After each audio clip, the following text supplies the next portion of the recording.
So you want to jump high, but your knees are hurting. If that's you, then this is the video for you. I'm Isaiah Rivera. I have a 50.5-inch officially tested vertical. This is John Evans. He has coached me from debilitating knee pain to being able to jump high. But we have a problem. Big problem. What is the problem? I overjumped like crazy over the last month. My knees got bad. Well, my knee got bad, and I have a dunk contest 3 weeks from today. How are we going to speed run this knee-hab? Seems like a pretty easy solution. You gave me three weeks, not 2 days. I'm not worried about it. Okay, so backstory. Isaiah. Oh, also go to THPstrength.com if you want to jump higher and get coached by both of us. Yeah. Use discount code THP for 10% off your first month, or you can sign up for the new 6-month option, which is a little bit more affordable for you if you have upfront cash. Anyways, he came to me and he said, "Hey, John, I shouldn't jump on Thursday. I overjumped." And I said, "Yeah, you did overjump. You shouldn't jump." But then he woke up that morning and he said, "You know what? It's dunk day. I have adrenaline. I think I'm going to go ahead and full send."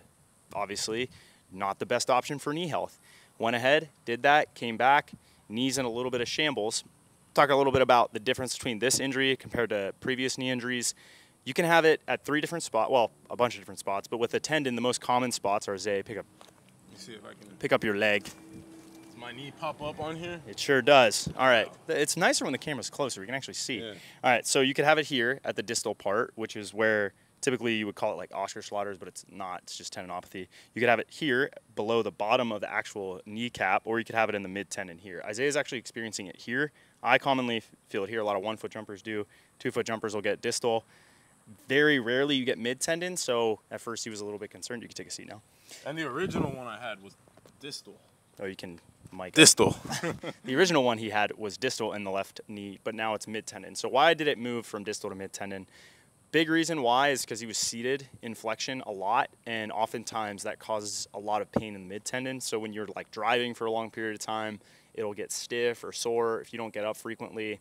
So if you do jumping or a lot of jumping, then you get on a plane the next day or you drive the next day, go ahead. There was actually, it was becoming a recurring problem over the last year as well. It started when I moved to right-left jumping, a ton of right-left jumping. It was mid-tendon that whole time? Yeah. Oh. And it was never bad. Oh, okay. And weirdly enough, left-right jumping wasn't very provocative compared to right-left jumping. It's actually part of the reason I wasn't doing it a lot as much as I was before. Wait, you said right-left was right-left, yeah. The was not as bothersome. Boom, it was. Oh, more. Okay. Boom, block foot. And then when I had a 1-foot jump session, which is weird, or not weird, I hit the same angles on my block foot as I do when I jump off one. So, yeah, those two things. It was like I would have random times of the year when it was hurting a little bit. You know, it's possible, too, because he's had tendinopathy for so long, what happens is you have a degenerative tendon. That degenerative tendon is hypercellular, meaning it produces a bunch of cells and a bunch of collagen matrix. And it's possible that even though you're technically degenerative, you have more collagen than healthy tendon tissue than someone who doesn't have a degenerative tendon. So maybe what happened is like both of those sides adapted over the years. They've just created so much tendon tissue that this was where the weak link in the chain was, and now you're kind of seeing the repercussions of that. Who knows? It's hard to say without imaging, but commonly what will flare it up, in my experience, is if you're seated for a long time. So like if I drive my car and I'm sitting close to the wheel and I'm in a bent knee position for more than an hour and a half, I will get up and my knee will be stiff. Generally, when that's the case, all I need to do is just keep my legs straight, and it typically clears up in a couple days. I don't need ISOs. In Isaiah's case, he's got 2 things compounding.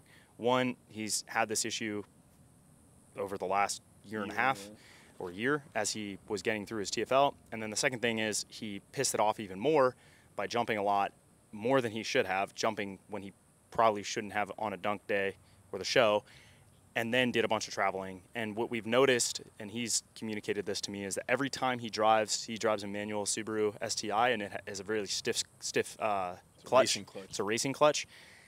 Doing that for like in traffic for long periods of time is very provocative, and just from doing it for a day or two, I'm like, I don't know how the hell he drives this thing every day. It would piss my knee off.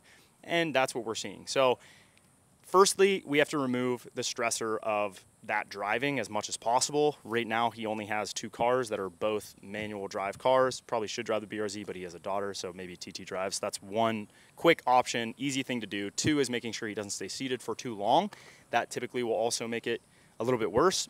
The next thing we're going to do is we need to find out which ISO is going to give him the most relief and not actually make his knee worse. So what we've tested is a straight leg ISO. That seems to be working fairly well. When he's fully extended, it's a little bit bothersome.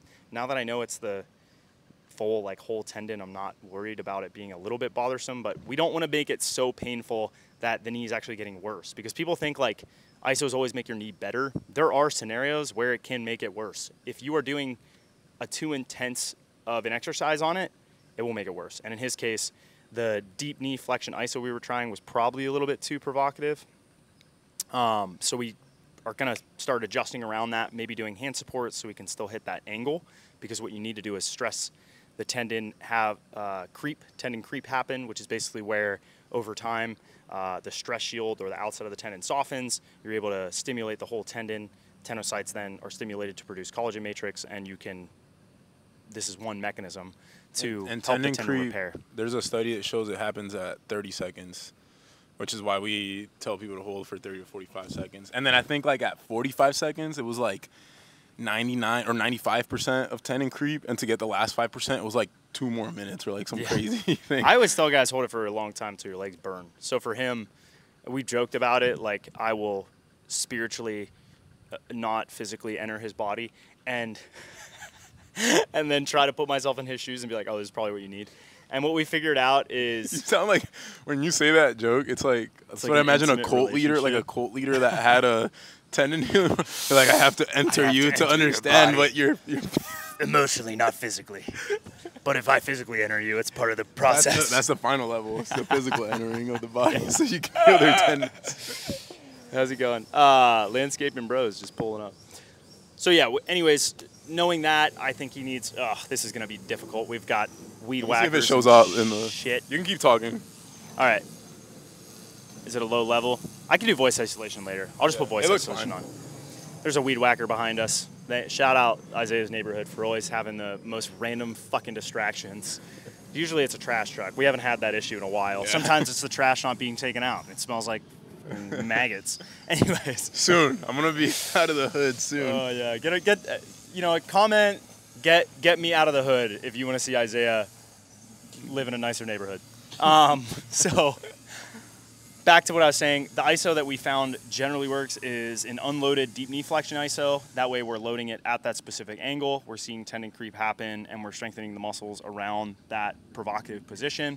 Also, the straight leg one with the kettlebell or just below that, we want to be at around a 2 or a 3, which is something I've had to communicate to him over the last couple of days. And it's a lot of trial and error too. So there's a lot of times of just calling him hey, what's the update? The other thing we're doing is we started with quarter squats. Now we actually want to quickly get back into the range of motion he needs to have access to when he jumps, which is going to be that half squat position. So we're working into that really, really quickly and pretty aggressively, but we're doing it at lighter loads. We're lowering the tempo, so we're able to do slow squats. Typically, I would tell guys go on a 4 count. We're actually on a 6 to 8 count, and we're actually building in the ISO at the bottom of the rep. So he's going down 1, 2, 3, 4, 5, 6. 1, 2, 3, 4. Back up 1, 2, 3, 4, 5, 6. That's 1 rep. So 1, it loads the hell out of his quads, which is what we want. We want to still maintain hypertrophy. We want to maintain cross-sectional area. We want to maintain his tissue quality. The second thing is it loads that tendon and tendon creep, right? If you're doing a 6-second count down, 5-second at the bottom, 6-second up, you're at a 17-second rep, right? And if you don't come all the way up, you can actually stay under tension and have very, very small changes in velocity, still changes in velocity, but very, very, very slowly, so that you're able to get the benefits of slow strength. You're able to get the benefit of doing an eccentric, isometric, and concentric exercise, and you're able to see that tendon creep happen without it actually getting more provocative while also increasing function. So we've improved his ability to lift, we've maintained his tissue quality, and we're trying to improve upon that tendon's capacity to handle load. We're pulling out the things that are bothersome, so driving regularly or sitting in a bent knee position. We're dialing in the ISOs so that his knee is progressing each day. And then outside of that, it's really just managing his emotions, because obviously when you have the pressure of having a contest so soon, you know, you're kind of always in your head, am I going to be ready? Am I going to be ready? Being able to step away from that and kind of accept things for what they are, day by day is really important. Every day gets a little easier. The first day you have a big injury is always the hardest. Isaiah always says that. It's true. My hip was bothering me, and it was very annoying not being able to walk. And today it feels totally fine. So just kind of trusting that you will be ready. And I think based on the progression right now, I think he'll probably be feeling a lot better by next Friday. I would expect, you know, we're by the end of this progression, he'll probably be very pain-free, but under-jumped is realistically what's going to happen. Not really a big deal because he has a history of jumping and he's a consummate professional, so I'm not really worried about that. And yeah, that's my what's the next? What is your prediction on the next 3 weeks? So I can't. 3 weeks would be kind of hard because it's going to be like a 48-hour kind of thing. Like I think today you're going to feel really good coming out of it. You worked up to 75 pounds on Wednesday. Probably will do something similar, or maybe even further because your tendon was. I mean, it probably feels better now. I'm not truly. This is the true test is actually lifting. Yeah. Because I do a morning pain test, and you should do a morning pain test if you have tendon pain every day. But it's not the full picture. For one, that's full compression is super provocative, and it's not really an indicator of my readiness to jump. Right. As an example, I was at a 7 out of 10 on a body weight deep squat, but I was able to jump at dunk camp at the show. Yeah. So that's one. And then two, when it's very flared up, the test can change. You might like day one, he was hand supported. Yeah. Like double leg deep squat, but probably supporting himself like 50 to 80%. Like if I would have done the test I did today, which I tested a 7 out of 10 on even 4 or 5 days ago, like my knee would have exploded. Yeah, would have died. So, I mean, the function is going up on the test, and that's I don't like that, but if the test is not intense enough, it doesn't really give you enough data. Whereas, like, he's basically going and figuring out what can he do at a 7, right? And so if it's, like, too painful, he's not going to go to an 8 or a 9 or a 10, but he'll push to something he knows isn't going to set him back as far as testing, but he can maybe, instead of using the number as a scale, I'm going to find out what I can do at a 7. And you could do it at any pain score. Like maybe he wouldn't go as far as doing a stretch shortening exercise, but maybe it's like, oh, I can do a single leg pistol at a 7 now. Okay, well, if that's the case, your function has increased a lot from doing a hand-supported double leg squat with 30% of your weight on your left leg, right? Like a single leg pistol non-supported is a lot more intense. And so you have to view things in that context. I don't like when guys do that unless they're really well equipped or have a lot of autonomy. Isaiah obviously does. He's been working with me for a long time and knows how to test correctly. Even that can be a little misleading. It can make you freak out when you look at the numbers on the note. It's important to keep a good record of what you're doing. So, yeah, that said, I think today you're probably going to get up to like 95 or more. I think you're going to feel better once you do that first set. I think you're going to be like, oh, I feel great once you kind of work out the creaks. And then Monday, or I'll probably have you, well, today's what, Friday? So Sunday you'll do another slow squat session, probably try to progress that up. Over the next week, which now you're 3 weeks out of, as the beginning of next week? Yeah, the contest is 3 weeks from tomorrow, from Saturday. Okay, so yeah, you're 3 weeks out as of Saturday. So at the beginning of the 3 weeks out, he'll probably build that up. By the end of next week, I expect you'll probably be feeling you'll be feeling like 85%, I think. I'm expecting weight room wise. But that always is a better indicator. Not always, but it's generally a better indicator. I think I'll be half squatting in the 2 or 3s by the end of next week. By next Friday. Yeah, Saturday. I think so too. And then what? Probably start drops or something. Yeah, probably drops to quickly ramp that up, but that won't take much. We can probably bleed that into the squat sessions actually, because it's going to be relatively just to hit both. Just to hit both, and I don't usually do this, but in his case I will. And that's because the loading on the drops are just to check boxes to make sure we do it. We could technically get away with not doing it and just have him jump, honestly.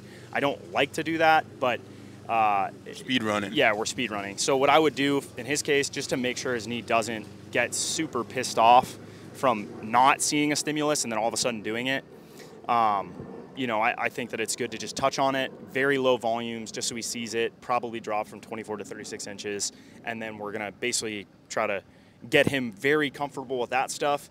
Standing jumps, maybe one session of it, bleeding in again, maybe to the squats, depending on how he's responding. And that's a big part of this is like, just depends on what your body is communicating back to us, right? Like if you do the drops and you're fucked, I'm not going to have you go to standing jumps. By the way, this is why if you're a THP athlete, please go to the group calls. Yeah, this is pretty important. A lot of people, it's like some people will hop off the training and be like, the training wasn't personalized enough, but we didn't see your face one time. Yeah, like we had a kid. In the group call that we have. I'm going to just shout. Seven. I'm gonna how just many say times this. do you have to? We do it 4 times a week, and then yeah, Philip I'm does going to it just on say the weekend. this. There's a guy, his name, I'm not going to give last name, but his name rhymes with Mathan, Nathaniel. Anyways, I never saw you at a call, not one time. I don't even know what your face looks like, which means if you put on the forum that it wasn't individualized enough and you never even came to one fucking call, how the hell can you sit there and say it wasn't personalized enough? How am I supposed to personalize it? I never even talked to you because you never showed up.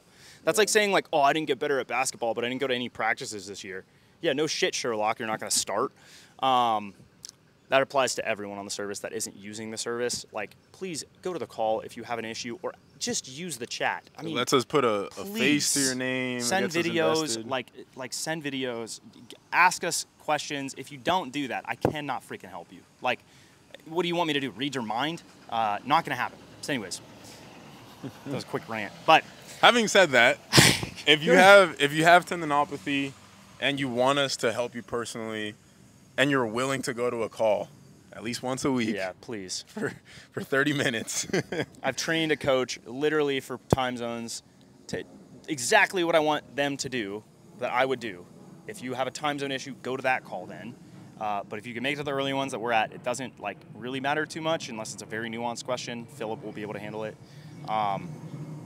Someone that mentored under me for 4 years, even though he's not like well known in the dunking space. He's well known to us because we work with him a lot. Yeah. Go to the freaking call. Go to the call as a THP athlete. Anyways, yeah. Or you can go sign up if you want to get healthy, be a better athlete. If you're a volleyball player, you want to jump higher and hit harder. Yeah, go check us out. That's the video though, guys. Thanks for watching. Make sure you like, comment, and subscribe. And stay tuned for what goes on with him. Hopefully my predictions are correct. By the end of next week, he said squatting 200s. I think it's very doable. Yeah. Sweet. See you guys.